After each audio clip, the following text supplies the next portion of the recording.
এই বেটা মগো কপালে তো কিছুই জোরে না, জোর চাইছ তুমি? না না না তাই ওইনে একটু শুনছিলাম কি জানো, ওইনে বল চোদন সাধু হয়েছে। তো মগো তো কপালে কিছুই নেই, লো আমরা হাত তো বোনাইয়ে দেই কি কয়। এবারে মরে একটু ল বেটা আয় আয় জয় সুদন সাধুর জয়, জয় সুদন সাধুর জয়, জয় সুদন সাধুর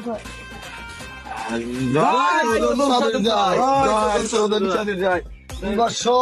কি সমস্যা বাবা তোমাদের? আমার এই হাতটা একটু দেখান লাগে ভাই, বাবা আমার তো কিছুই হইতেছে না, এই হাতটা একটু দেখেন।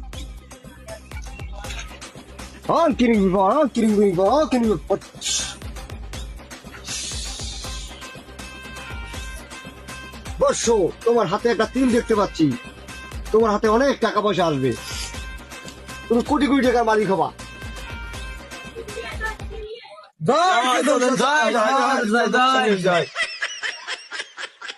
তোদের সাথে দেন তো আমার পা একটা কি হয়েছে জানি দেন তো। বসো বসো বসো বসো বসো। हे प्रभु, हे हरि राम कृष्ण जगन्नाथ प्रेमानंद, ये क्या हुआ? বর্ষ, তোমার পার তৈরি একটা তিল আছে, তুমি তো দেশ বিদেশ ভ্রমণ করবা, সারা সারা বাংলাদেশ বাহির যত রাষ্ট্র সব দেশে তুমি ভ্রমণ করতে পারবা। সাধু বাবা আমার এই বাবা